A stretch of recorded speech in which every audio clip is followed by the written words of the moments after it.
बड़ी शिद्दत के साथ चुनाव लड़ा है और बड़ी अच्छी स्ट्रैटेजी के साथ चुनाव लड़ा है, बड़ी मेहनत की है, किसी चीज में कोई कसर नहीं छोड़ी। तो हमें अपने आप को कंग्रेचुलेट करना है कि हमने अपना कर्म अच्छा किया।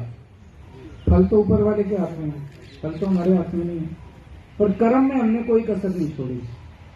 आप अपने भी लेवल पे सोच लेना कि मैंने काफी सोचा कि ये वाला चुनाव दिल्ली के लेवल पे जो नैरेटिव था और बहुत सारी चीजें थी, कहीं भी किसी भी चीज में मैं ये नहीं समझता कि हम ऐसे नहीं ऐसे कर लेते, ऐसे नहीं ऐसे कर लेते, वैसे नहीं वैसे कर लेते। और इस सारे चुनाव के जो हीरो हैं वो आप लोग हैं, क्योंकि जो आपने बर्दाश्त किया, मैं कईयों को जानता हूं, आप लोगों से कई में से कईयों को मिलता था। कोई रात को 10 बजे आता था मेरे घर, कोई रात को 11 बजे आता था। जिस तरह का दबाव आप लोगों पे डाला गया, जिस तरह का धमकियां आप लोगों को मिली, आप में से बहुत लोगों को बहुत गंदी गंदी धमकियां मिली, ये कर देंगे, वो कर देंगे, बर्बाद कर देंगे, ऐसे कर देंगे, वैसे कर देंगे। यहां जितने मेरे सामने चेहरे बैठे हैं, आप सब लोग बड़े आम लोग हैं, आप कोई गुंडे नहीं हैं। जैसे दूसरी पार्टियों में गुंडे होते हैं ना, तो मेरे को कई लोग इस बार चुनाव के दौरान कई दूसरी पार्टी वाले भी शामिल हुए। वो कहते थे, यार आप इतने शरीफ लोगों के साथ चुनाव कैसे लड़ते हो? मैंने कहा, यार हमारी शरीफों की पार्टी है, हमारी गुंडों की पार्टी नहीं है। तो इतने मामूली आम लोग, आधे से ज्यादा हमारे तो मुझे लगता है 50-55 किलो के ही होंगे, उनको देख के लगता ही नहीं कि राजनीति करते हैं। हमारे कई सारे कार्यकर्ता बिल्कुल पतले सिकुड़ों से हैं, और उन्हें जो बड़े बड़े उनको धमकियां मिली और वो खड़े रहे। ऐसा नहीं कि वो गुत्था उनसे हो सकते थे सामने, लेकिन उनके अंदर हिम्मत थी, उनके अंदर जज्बा था, दिल के अंदर जज्बा था। उन्होंने कहा देखा जाएगा।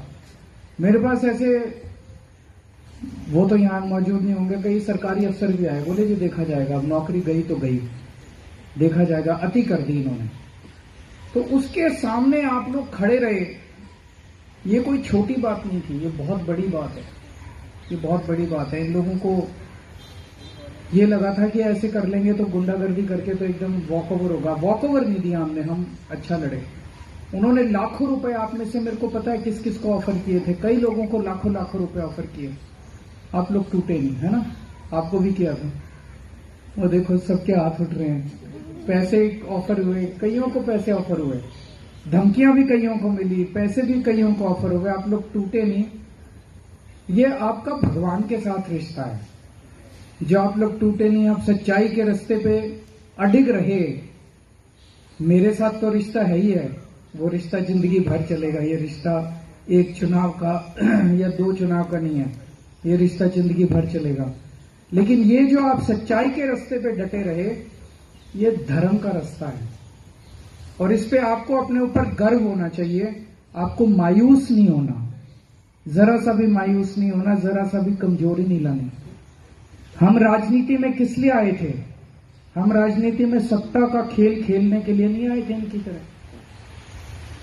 आज 10 साल हो गए राजनीति में, हमने पैसा नहीं कमाया। ये जितने आरोप लगाते हैं, लेकिन जनता जानती है, अगर जनता को पता नहीं हो, हमने एक पैसा नहीं कमा। हमने भी अगर इनकी तरह पैसा कमाया होता तो ये 1100 बांट रहा था, सोने की चेन बांट रहा था, हम हीरे की चेन बांट देते। ये एक जूता दे रहा था, हम 2 जूते की जोड़ी दे देते। हेलो हेलो हेलो, हम भी बांट सकते थे, हमारे पास बांटने के लिए नहीं था, और ना हम बांटना चाहते। हम इस किस्म की राजनीति खत्म करने के लिए आए हैं, इस किस्म की राजनीति करने के लिए नहीं आए, इस किस्म की राजनीति का सामना करने के लिए आए हैं। इसमें चाहे जितना टाइम लगे, लेकिन राजनीति को साफ करना, इस गुंडागर्दी और पैसे के बल पे जो चुनाव लड़े जाते हैं और जीते जाते हैं, हमने 2 चुनाव जीत के दिखाए, आगे भी जीत के दिखाएंगे। ईमानदारी से जीत के दिखाएंगे, बिना पैसे के जीत के दिखाएंगे, शराफत से जीत के दिखाएंगे, बिना गुंडागर्दी के जीत के दिखाएंगे। तो मायूस नहीं होना। दूसरी बात, 2010 याद करो, 2010 में कोई केजरीवाल को जानता था? कोई नहीं जानता था इस देश में। 2011 में अन्ना आंदोलन हुआ, 2013 में पार्टी बनी, 12 में पार्टी बनी नवंबर में, और 13 में हमारी सरकार बन गई। कोई सोच भी नहीं सकता था कि एक नई पार्टी आएगी और सरकार बनेगी। तो कुछ तो ऊपर वाले का कुदरत का खेल था, कुछ तो ऊपर वाले का चमत्कार था। तो ऊपर वाले ने कहा भाई दिल्ली की जिम्मेदारी संभालो। हमने ऊपर वाले की आज्ञा मानी, दिल्ली की जिम्मेदारी संभाली। 10 साल दिए ऊपर वाले ने। 10 साल में हमने पूरी ईमानदारी के साथ ऐसे ऐसे काम किए जो 75 साल में इस देश के अंदर कोई पार्टी नहीं कर पाई। अब ऊपर वाले को कोई और मंशा है, तो ऊपर वाले ने हमारे को कहा भाई बस इतना ही था, तो ठीक है। अब जब सत्ता से बाहर हैं, सेवा मत छोड़ना। अपने अपने इलाके में जो आप जनता की सेवा कर रहे थे, सेवा करते रहना। पहले सत्ता के साथ कर रहे थे, अब सत्ता के बिना सेवा करना। जितने सेवा कर सकते हो निस्वार्थ भाव से दूसरों की, गरीबों की, पड़ोसी की सेवा करना, यही जिंदगी का मकसद है। जिंदगी का मकसद केवल चुनाव लड़ना और चुनाव लड़ना और चुनाव लड़ना नहीं है। ये मत सोचना कि अब हम सत्ता में नहीं है तो अब 5 साल कुछ नहीं करेंगे। जो काम आप जनता के लिए कर रहे थे, पड़ोसियों के लिए, मोहल्ले के लिए कर रहे थे, अब आपके पास सत्ता नहीं है, बिना सत्ता के जो कर सकते हो उतना करना। कोई बीमार है उसका अस्पताल में इलाज करा देना, किसी का बच्चा स्कूल में नहीं है उसका एडमिशन करा सकते हो, एडमिशन करा देना। जैसे जैसे जिस जिस की सेवा कर सकते हो वैसे वैसे सेवा करना। सेवा में कमी नहीं आनी चाहिए। चुनाव आते जाते रहते हैं, ये जीते वो हारे, वो जीते ये हारे, ये चलता रहेगा। और अब जो भी मेरे घर में आए, हंसता हुआ है, स्माइल करता हुआ, एक बार जोरदार अपने लिए तालियां हो जाएगा। मायूस नहीं होना, खुश रहना है। और अभी पूरा वो बाकी है।